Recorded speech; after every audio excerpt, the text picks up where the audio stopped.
All right. Renukaswamy ಕೊಲೆ ಕೇಸಲ್ಲಿ ಈ Darshan and team gang what ever ಇನ್ನಷ್ಟು ಸಂಕಟ ಬಂದಂಗೆ ಕಾಣಿಸ್ತಾ ಇದೆ ಸದ್ಯಕ್ಕೆ ಲಭ್ಯವಿರುವ ಮಾಹಿತಿಗಳ ಆಧಾರದಲ್ಲಿ. ಅಫ್ಕೋರ್ಸ್ ಈ ಎಲ್ಲ ಸಾಕ್ಷ್ಯಗಳು ಮಾಹಿತಿಗಳು ನಾಳೆ ಕಾನೂನಿನ ಪ್ರಕಾರದಲ್ಲಿ ನ್ಯಾಯಾಲಯದ ದೃಷ್ಟಿಕೋನದಿಂದ ಸಾಬೀತಾಗಬೇಕು. ಬಂಧನವಾದ 50 ದಿನಗಳ ಬಳಿಕ FSL ವರದಿ ಪೊಲೀಸರು ಕೈ ಸೇರಿಕೊಂಡಿದೆ. ಈ ದರ್ಶನ್ ಗ್ಯಾಂಗಿನಿಂದ ಚಿತ್ರಹಿಂಸೆ ನರಕಯಾತನೆ ಅನುಭವಿಸಿ ಆ ವ್ಯಕ್ತಿ ರೇಣುಕಾಸ್ವಾಮಿ ಸಾವನ್ನಪ್ಪಿರುವುದು ಹೇಗೆ ಎಂಬುದು ವರದಿಯಲ್ಲಿ ಇದೆ ಅಂತ ಹೇಳ್ತಿದ್ದಾರೆ. ಒಂದು ರೀತಿ ಆ ವರದಿಯನ್ನೇ ಸರಿಯೆಂದು ಒಪ್ಪುವುದಾದರೆ ನರರಕ್ಷಕರಂತೆ ಈ ಗ್ಯಾಂಗ್ ವರ್ತಿಸಿದೆ ಎಂಬುದಂತೂ ನಿಶ್ಚಿತ. ಎಲ್ಲರೂ ಅಲ್ಲದಿದ್ದರೂ ಕೆಲವರು ಗ್ರೇಡ್ ವೈಸ್ ಇರಬೇಕು. ಮನಸ್ಸು ಇಚ್ಛೆ ಹಲ್ಲೆ ಮಾಡಲಾಗಿದೆ. ಲಾರಿ ಒಂದಕ್ಕೆ ತಲೆಯನ್ನು ಗುದ್ದಿಸಿ ಕೊಂದಿದೆ ಅಂತ ಕೂಡ ಆ ವರದಿನಲ್ಲಿ ಹೇಳ್ತಾ ಬರ್ತಿದ್ದಾರೆ. ಅಂದರೆ ವಿವರಣೆ ವರದಿ ಹೇಗಾಗಿದೆ ಸಾವು ಅನ್ನಕ್ಕೆ.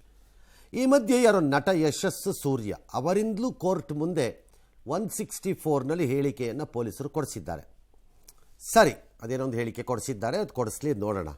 ಈ FSL ವರದಿಯ ಮುಖ್ಯಾಂಶಗಳು ಏನಿರಬಹುದು ಅಂತಂದರೆ, ರೇಣುಕಾಸ್ವಾಮಿ ಎಂಬ ವ್ಯಕ್ತಿಯ ಎದೆಯ ಎಲುಬು ಮುರಿದಿದೆ. ಅಂದರೆ ಗುದ್ದಿದಾರೋ, ಬಡ್ದಿದಾರೋ, ಬಾರಿಸಿದಾರೋ, ಬಡಿಗೆಯಿಂದ ಜಜ್ಜಿದಾರೋ, ಏನೋ ಒಂದು ಮಾಡಿದ್ದಾರೆ ಇವ್ರುಗಳು ಅಂತ ವರದಿ. ಯಾರು ಮಾಡಿದ್ದಾರೆ?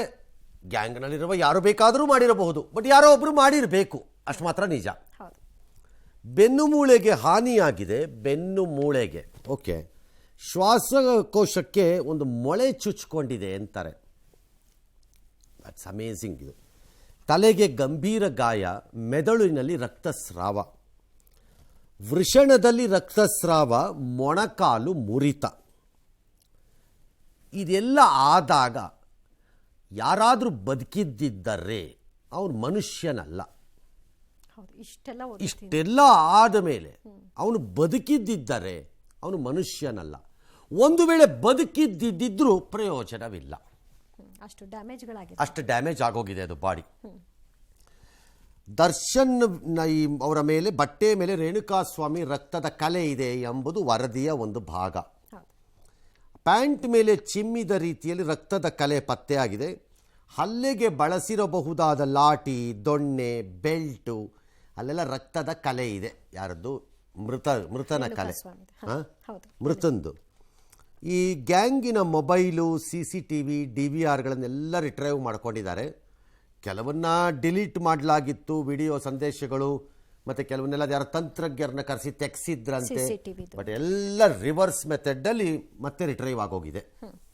ಅಂದರೆ ಅರ್ಥ, ಸಾಕ್ಷ್ಯಗಳ ಮಹಾಕೋಟೆಯನ್ನೇ ಪೊಲೀಸ್ನವರು ಕಟ್ತಾ ಹೋಗ್ತಿದ್ದಾರೆ. ಅದು ಅಂತಿಮವಾಗಿ ಎಲ್ಲ ಸಾಕ್ಷ್ಯಗಳು ಕಾನೂನಿನ ದೃಷ್ಟಿಕೋನದಿಂದ ಪರಿಶೀಲನೆಗೂ ಇದಕ್ಕೂ ಒಪ್ಪಿಸ್ಕೊಳಬೇಕಾಗುತ್ತೆ ಕೋರ್ಟಲ್ಲಿ. ಏನಾಗತ್ತೆ ಅನ್ನೋದನ್ನು ನೋಡಬೇಕು. But from the point of investigation, accused ಯಾರು ಇದ್ಕೊಳ್ಳಿ ಬಿಟ್ಕೊಳ್ಳಿ, from the point of investigation, ಆಮೇಲೆ ಎವಿಡೆನ್ಸನ್ನು ಕಲೆಕ್ಟ್ ಮಾಡಿರೋ ರೀತಿಗೆ ಮತ್ತು ಇದರಲ್ಲಿ ಇನ್ವಾಲ್ವ್ ಆಗಿರುವಂತಹ ದೊಡ್ಡ ಘನತೆವೆತ್ತ ವ್ಯಕ್ತಿಗಳಿರೋದ್ರಿಂದ ಈ ಕೇಸಿನ ವಿಚಾರಣೆ ಮತ್ತು ತೀರ್ಪು ಒಂದಿಷ್ಟು ಕುತೂಹಲದಲ್ಲಿ ಇರಬೇಕು ಅನ್ನೋದು ನನ್ನ ಲೆಕ್ಕಾಚಾರ. ಅಂದರೆ ಚಾರ್ಜ್ ಶೀಟ್ ಸಲ್ಲಿಕೆಗೆ ಇದಿಷ್ಟು ವೇಟ್ ಮಾಡ್ತಿದ್ರಾ ಅಂತ ಗೊತ್ತಿಲ್ಲ. I don't know, no idea. ಅವರೇನೋ ಮಾಡ್ಕೊಂಡು ಮಾಡ್ತಾರೆ. ಅಂದರೆ ಪ್ರಚೋದನೆ ಅಥವಾ ಭಾಗಿಯಾಗಿದ್ರು, everything will have to be later proved by the court. ಈ FSL ರಿಪೋರ್ಟ್ ಆಧಾರ ಯಾವುದಾದ್ರೂ ಅಷ್ಟೇ ಎಲ್ಲ ಪ್ರೂವ್ ಆಗಬೇಕು. ಇನ್ನು ಮೂಡ ಹಗರಣ ಸಂಬಂಧ ಸಿಎಂ ಸಿದ್ದರಾಮಯ್ಯ ವಿರುದ್ಧ ದಾಖಲಾದ 2 ಖಾಸಗಿ ದೂರುಗಳ ವಿಚಾರಣೆಯನ್ನ ಬೆಂಗಳೂರಿನ ಜನಪ್ರತಿನಿಧಿಗಳ ಕೋರ್ಟ್ ನಡೆಸಿತು. ಸಿಎಂ ವಿರುದ್ಧ ತನಿಖೆಗೆ ಪೂರ್ವಾನುಮತಿ ಬೇಕೇ ಬೇಕು ಅಂತ ನ್ಯಾಯಾಧೀಶರು ಅಭಿಪ್ರಾಯವನ್ನ ಪಟ್ಟರು. ಆದರೆ ಈ ಹಂತದಲ್ಲಿ ಪೂರ್ವಾನುಮತಿ ಬೇಕಿಲ್ಲ ಅಂತ ದೂರುದಾರನ ಪರ ವಕೀಲರು ವಾದವನ್ನ ಮಾಡಿದ್ರು. ಕೊನೆಗೆ ಕೋರ್ಟ್ ಆದೇಶವನ್ನ ಆಗಸ್ಟ್ 20ಕ್ಕೆ ಕಾಯ್ದಿರಿಸಿತು. ಇದೇ ವೇಳೆ ಟಿಜೆ ಅಬ್ರಹಾಂ ಅರ್ಜಿಯ ವಿಚಾರಣೆಯನ್ನು ಆಗಸ್ಟ್ 21ಕ್ಕೆ ಕೋರ್ಟ್ ಮುಂದೂಡಿತು. ಇನ್ನು ಸ್ನೇಹಮಯಿ ಕೃಷ್ಣ ಸಲ್ಲಿಸಿದಂತಹ ದೂರನ್ನ ತಿರಸ್ಕರಿಸಿ ಅಂತ ಆಲಂ ಪಾಷಾ ಅವರು ಸಲ್ಲಿಸಿದ ಸಾರ್ವಜನಿಕ ಹಿತಾಸಕ್ತಿ ಅರ್ಜಿಯನ್ನ ಕೋರ್ಟ್ ವಜಾ ಮಾಡಿತು. ಆದರೆ ಸಿಎಂ ವಿರುದ್ಧ ಇಬ್ಬರು ನೀಡಿರುವ ಖಾಸಗಿ ದೂರುಗಳಲ್ಲಿ ಯಾವುದೇ ಹುರುಳಿಲ್ಲ ಅಂತ ಸಿಎಂ ಕಾನೂನು ಸಲಹೆಗಾರ ಪೊನ್ನಣ್ಣ ಅವರು ಹೇಳಿದ್ದಾರೆ. ಇನ್ನು ರಾಜ್ಯಪಾಲರ ಕಚೇರಿಯನ್ನ ಮೋದಿ, ಅಮಿತ್ ಶಾ ದುರುಪಯೋಗ ಮಾಡಿಕೊಳ್ತಾ ಇದ್ದಾರೆ ಅಂತ ಸಚಿವ ಪ್ರಿಯಾಂಕ್ ಖರ್ಗೆ ಆರೋಪ ಮಾಡಿದ್ರು. ಈ ಮಧ್ಯೆ ಸಿಎಂ ಬೆಂಬಲಿಸಿ ಚಾಮರಾಜನಗರದಲ್ಲಿ ಅಹಿಂದ ಸಂಘಟನೆಗಳು ಪ್ರತಿಭಟನೆ ನಡೆಸಿದೆ. ಪ್ರಕರಣ ರಾಜಕೀಯ ದುರುದ್ದೇಶದಿಂದ ಮಾಡ್ತಾ ಇದ್ದಾರೆ ಅಂತ ಬಹಳ ಎದ್ದು ಕಾಣ್ತಾ ಇದೆ. ರಾಜ್ಯಪಾಲರ ಕಚೇರಿ ಬಿಜೆಪಿಯವರ ಪ್ರಾದೇಶಿಕ ಕಚೇರಿಯಾಗಿ ಉಪಯೋಗ ಮಾಡ್ತಾ ಇದ್ದಾರೆ ಮೋದಿ. ನೀವು ಏನು ಬೇಕಾದ್ರೂ ಹೇಳ್ಕೋಬೋದು. ಕಾನೂನು ಪ್ರಕಾರ ಅಲ್ಟಿಮೇಟ್ಲಿ ಏನಾಗಬೇಕೋ ಅದು ಆಗಬೇಕು. ಇತ್ಯರ್ಥ ಆಗಬೇಕಾಗಿರೋದು ಭಾಳ ಸರಳ. ಈಗ ಕಾಂಗ್ರೆಸ್ಸಿನ ವಾದ ಏನು ಹಂಗಾರೆ ಮುಡಾ ಪ್ರಕರಣದಲ್ಲಿ ಏನೂ ಆಗಿಲ್ಲ, ಎಲ್ಲ ಸರಿ ಇದೆಯಾ? ಅದನ್ನು ಅನೌನ್ಸ್ ಮಾಡಿ ಬಿಟ್ಟುಬಿಡಿ, ಮುಗಿದೋಯ್ತು. ಯಾರೇನಾದ್ರು ಮಾಡ್ಕೊಳ್ಳಿ. ತನಿಖೆ ಕೊಟ್ಟಿದ್ದಾದ್ರೂ ಅದನ್ನಾದ್ರೂ ಏನಕ್ಕೆ ನ್ಯಾಯಾಂಗ ತನಿಖೆ ಕೊಟ್ರಿ? ಕತೆಕಾಯಿ ಕೊಟ್ರ ಹಂಗಾರೆ? ಏನಕ್ಕೆ ಕೊಟ್ರಿ? ಏನೂ ಆಗೇ ಇಲ್ಲ ಅಂದರೆ ನ್ಯಾಯಾಂಗ ತನಿಖೆ ನಿಲ್ಲಿಸಿ, ಮುಗೀತು ಕತೆ. ಪೂರ್ವಾನುಮತಿಯ ಪ್ರಶ್ನೆ ನ್ಯಾಯಮೂರ್ತಿಗಳು ಅದನ್ನು ಹೇಗೆ ವ್ಯಾಖ್ಯಾನ ಮಾಡಿ ಅದನ್ನು ಗಮನಿಸ್ತಾರೋ ನನಗೂ ಅರಿವಿಲ್ಲ. ಅವ್ರು ಏನೋ ಅದಕ್ಕೇನೋ ಬೇಸಿರುತ್ತೆ, ಅವ್ರು ಏನೋ ಮಾಡಿರ್ತಾರೆ, ಅದನ್ನು ಮಾಡ್ತಾರೆ. ಬಟ್ ಒಂದು FIR ಆಗಿ ನೇಮ್ ಬಂತು ಅಂದ ತಕ್ಷಣ ಅರೆಸ್ಟ್ ಆಗಬೇಕು ಅಂತೇನಿಲ್ಲ ಆ್ಯಕ್ಚುಯಲ್ ಪ್ರಾಸಿಕ್ಯೂಷನ್ ಸ್ಟಾರ್ಟ್ ಆಗೋಕ್ಕೆ. ಬಟ್ ಗೊತ್ತಿಲ್ಲ ನ್ಯಾಯಮೂರ್ತಿಗಳು ಅದ್ರದ್ದು ವಾದ ಪ್ರತಿವಾದವನ್ನು ಕೇಳಿದ್ಮೇಲೆ ಏನು ಹೇಳ್ತಾರೋ ಅಂತ. ಯಾವುದೇ ಹುರುಳಿಲ್ಲ ಅಂತ ಅವ್ರದ್ದು ಕಾನೂನು ಸಲಹೆಗಾರ ಹೇಳಿಬಿಟ್ಟ ತಕ್ಷಣ ಹುರುಳಿಲ್ಲ ಅಂತಾನೂ ಅಲ್ವಾ, ಅಥವಾ ಹುರುಳಿದೆ ಅಂತಾನೂ ಅಲ್ಲ. ಕಾನೂನು ಸಲಹೆಗಾರರಾಗಿರೋದ್ರಿಂದ ಅವ್ರಿಗೂ ಅದರ ಅರಿವಿದೆ.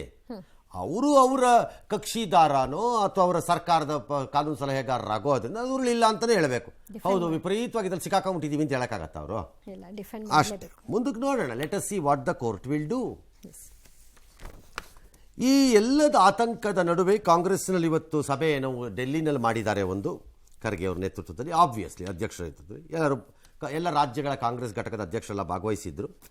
ಅಲ್ಲಿ ಮುಂದೆ ಬರುವ ಚುನಾವಣೆಗೆ ತಯಾರಿ, ಆಮೇಲೆ ಅದಾನಿ ಸೆಬಿ ಹಿಂಡನ್ಬರ್ಗ್ ಪ್ರಕರಣದಲ್ಲಿ ಏನು ತಂತ್ರ ಬೇಕು ನಮಗೆ, ಜಾತಿಗಣತಿ ವಿವಾದ, ರೈತರಿಗೆ MSP, ನಿರುದ್ಯೋಗ, ಹಣದುಬ್ಬರ, ಅದೇ ಏನೇನು ಪ್ರಾಬ್ಲಮ್ ಇದೆ ದೇಶದಲ್ಲಿ ಎಲ್ಲ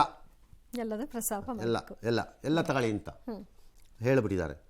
ಸರಿ, ದೇಶಾದ್ಯಂತ ಜಾತಿಗಣತಿ ನಡೆಸಬೇಕು, ಬಾಂಗ್ಲಾದಲ್ಲಿ ಧಾರ್ಮಿಕ ಅಲ್ಪಸಂಖ್ಯಾತರ ರಕ್ಷಣೆಗೆ ಕ್ರಮ ತೆಗೆದುಕೊಳ್ಳಬೇಕು. ಈಗ ಕ್ರಮ ಹೇಳ್ತಿದ್ದೀರಿ, ಹೊಡೆದಾಗ ಒಬ್ಬರು ಉಸಿರು ಎತ್ತಲಿಲ್ಲ, ಇನ್ಕ್ಲೂಡಿಂಗ್ ರಾಹುಲ್ ಗಾಂಧಿ ಒಂದು ಉಸಿರು ಎತ್ತಲಿಲ್ಲ.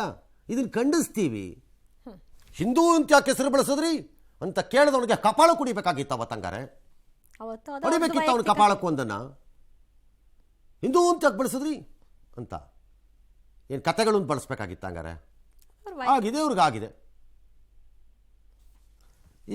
ಈಗ ರಕ್ಷಣೆ ಕ್ರಮ ತಗೊಳ್ಬೇಕು. ನೀವೇ ಹೋಗಿ ರಕ್ಷಣೆ ಮಾಡಿರಿ ಎಲ್ಲರಿಗೂ ನಿಮ್ಗೆ ಸಿಕ್ಕಾಪಟ್ಟೆ ಇನ್ಫ್ಲೂಯೆನ್ಸ್ ಇದೆ, ಹೋಗ್ರಿ ಎಲ್ಲರೂ. ಕಾಂಗ್ರೆಸ್ ವಿಚಾರವಾಗಿ ಏನು ಚರ್ಚೆ ನಡೀತು ಗೊತ್ತಿಲ್ಲ, ಅದು ಏನು ನಡೀತೋ ಬಿಡ್ತೋ ಅಷ್ಟೇ.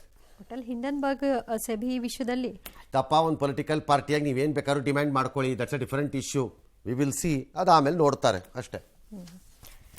ಇನ್ನು ರಾಜ್ಯದಿಂದ ಕಾವೇರಿ ನೀರು ಯಥೇಚ್ಛವಾಗಿ ತಮಿಳುನಾಡಿಗೆ ಹರಿತಾ ಇದ್ರೂ ಕೂಡ ಕಾವೇರಿ ಗದ್ದಲ ಮಾತ್ರ ಮುಂದುವರೆದಿದೆ. ಈ ತಿಂಗಳು ತಮಿಳುನಾಡಿಗೆ 56.73 TMC ನೀರನ್ನು ಹರಿಸಬೇಕಿತ್ತು. ಆದರೆ ಅದಕ್ಕಿಂತ 3 ಪಟ್ಟು ಹೆಚ್ಚು ಅಂದರೆ 153.802 TMC ನೀರನ್ನು ಕರ್ನಾಟಕ ಹರಿಸಿದೆ. ಈ ವಿಚಾರವನ್ನು CWRC ಮುಂದೆ ಪ್ರಸ್ತಾಪಿಸಿರುವ ಕರ್ನಾಟಕ ಬಿಳಿಗುಂಡ್ಲು ಮೂಲಕ ಹರಿದು ಹೆಚ್ಚುವರಿ ನೀರನ್ನು ಮುಂದೆ ರಾಜ್ಯ ಹರಿಸಬೇಕಾದ ನೀರಿನ ಮೊತ್ತಕ್ಕೆ ಜಮೆ ಮಾಡಿಕೊಳ್ಳಿ ಅಂತ ಕೋರಿದೆ. ಆದರೆ ಇದಕ್ಕೆ ತಮಿಳುನಾಡು ಆಕ್ಷೇಪವನ್ನು ಎತ್ತಿದೆ.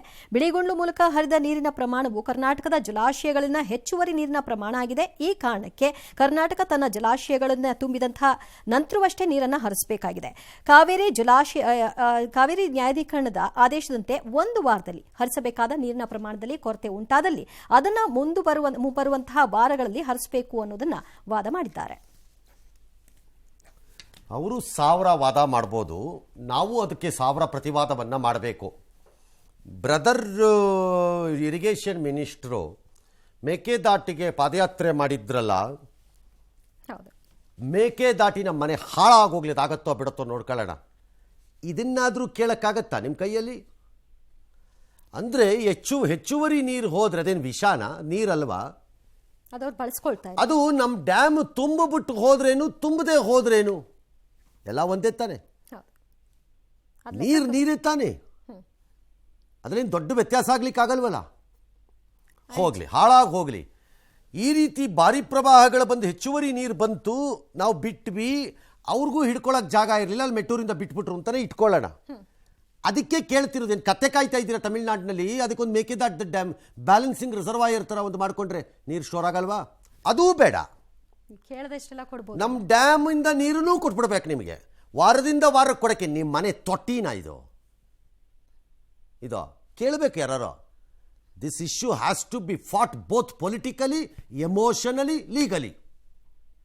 ಏನು ನ್ಯಾಯ ಇದು? ನೀರು ಕೊಟ್ಟರೂ ಇಲ್ಲ, ಲೆಕ್ಕದ ಪ್ರಕಾರನೇ ಕೊಡ್ತಾರೆ. ಈಗ ಆಯ್ತಪ್ಪ, ನಾಳೆ ಲೆಕ್ಕದ ಪ್ರಕಾರನೇ ನೀರು ಕೊಟ್ಕೊಂಡೋದ್ರೆ ಮೆಟೀರಿಯಲ್ ಹಿಡ್ಕೊಂಡು ಇಟ್ಕೋತೀರಾ? ಹೊರಗೆ ಬಿಡಲ್ವಾ ವಾಪಸ್ ನೀವು? ಇಟ್ಕೊಳಕ್ಕಾಗತ್ತಾ ನಿಮ್ಮ ಕೈಯಲ್ಲಿ ಅದನ್ನು? ಇಲ್ವಲ್ಲ. ಏನು ಲಾಜಿಕ್ಕೇ ಇಲ್ಲದೆ ಇರೋ ರಾಜ್ಯದಲ್ಲಿ ಕೂತ್ಕೊಂಡು ದೇಶದಲ್ಲಿ ನಡುಬಗ್ಸಿ ನಿಂತಿರೋಂಥ ಸರ್ಕಾರಗಳ ಜೊತೆ ಬದುಕಬೇಕಾದ ಹಣೆ ಬರಹ ಬಂದಿದೆ ನಮಗೆ. ಇಲ್ಲಿವರೆಗಾದರೂ ಬೈಕೋಬೋದು. ಈಗ ನಿಮ್ಮದೇ ತಾನೇ ದೊಡ್ಡ ಇಂಡಿ ಕೂಟದ ಪಕ್ಷ, ಅರ್ಥ ಮಾಡ್ಕೊಳ್ಳೋಕೆ ಹೇಳಿಪ್ಪ. ಇಲ್ಲೇ ಅರ್ಥ ಮಾಡ್ಕೊಳ್ಳದಿದ್ದವರು ನೀವು ಅರ್ಥ ಮಾಡ್ಕೊಂಡು ದೇಶ ಏನು ಆಳ್ತೀರಿ ನೀವು? ಮಾತಾಡಲ್ಲ. ಒಳ್ಳೆ ಕತೆ ಆಯ್ತಿದು. ಬಿಡದೇ ಇದ್ದಾಗ, ನಮ್ಮಲ್ಲಿ ನೀರಿದ್ದಾಗ ನೀವು ತಿಂಗಳಿಗೆ ಇಷ್ಟು ಬಿಡಬೇಕು, ಲೆಕ್ಕ ಪಕ್ಕ ಎಲ್ಲಪ್ಪ. ಬಿಟ್ಟ ಮೇಲುವೆ ಹೋಗಲಿ, ಎಕ್ಸಸ್ ನೀರಿದೆ, ಒಂದು ಮೇಕೆದಾಟನ್ನು ಸಮಾನಾಂತರ ಕಟ್ಟೋಣಪ್ಪ, ಅದು ಬೇಡ, ಅದು ಮಾಡಬಾರ್ದು. ನೀರು ಬಂದರೆ ನಾವು ಇಟ್ಕೊಳ್ಳೋಂಗೂ ಇಲ್ಲ, ಸಮುದ್ರಕ್ಕೆ ಬಿಡಬೇಕು. ವಾರಕ್ಕೆ ಇವ್ರಿಗೆ ಸಾಲಗಾರರ ಥರ EMI ಪೇ ಮಾಡಬೇಕು ಇವ್ರಿಗೆ ನಾವು ಅಂತ. ಯಾವ ಲೆಕ್ಕಾಚಾರ ಇದು? ಇದಕ್ಕೇನೋ ಲಾಜಿಕ್ ಇದೆಯಾ? ನ್ಯಾಯ ಧರ್ಮ ಇದೆಯಾ ಇದಕ್ಕೆ? ನೀರಿರಲಿ ಇಲ್ಲದೆ ಇರಲಿ ಒಂದೇ ಲೆಕ್ಕ.